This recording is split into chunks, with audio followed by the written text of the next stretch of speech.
In today's video, I'm going to teach you how to create canned responses in Freshdesk. If you're frequently handling similar queries, canned responses can save you a ton of time by letting you use pre-written replies. So whether you're just beginning with Freshdesk or looking to enhance your efficiency, let's dive into the process of setting these up. First off, you'll need to log into your Freshdesk account.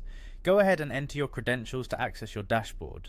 Once you're logged in, direct your attention to the left menu. Here, you'll want to navigate to the section labeled Tickets, which is where you manage all your customer queries. Now, from this ticket section, open any existing ticket. Alternatively, if you need to, you can create a new ticket just for practice. Once you've got a ticket open, look at the reply editor. This is where all the magic happens. On the toolbar, you'll notice a speech bubble icon. This is the Canned Responses button. Click on it and you'll be presented with options that allow you to either manage existing canned responses or create new ones depending on the version of Freshdesk you're using. Let's focus on creating a new response. Select the option to either manage or create a new canned response. You'll need to fill out some basic but essential information once prompted.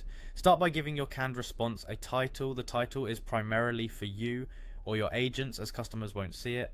Make it something descriptive so your team can easily identify its purpose. Next up is the message itself, the heart of your response. Write out the message you want to reuse. Make sure it's clear, concise, and addresses common customer concerns. One of the fantastic features in Freshdesk is the ability to personalize these responses. You can use variables in your message to tailor it to individual customers. For example, use the variable ticket.requester.name to automatically insert the customer's name into the message, or agent.name to include your agent's name, creating a more personalized touch. Finally, once you've crafted your message and are happy with it, simply click on the Create button.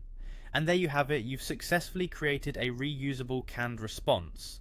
So with those simple steps, your fresh canned responses are ready to go, ensuring you're prepared for those frequent questions or issues your customers might raise. This not only speeds up your workflow, but also ensures consistent and professional communication with every ticket. Thank you for watching, and I hope this guide was helpful. If you have any questions or need further clarification, feel free to check back in or explore more Freshdesk guides. Happy ticketing!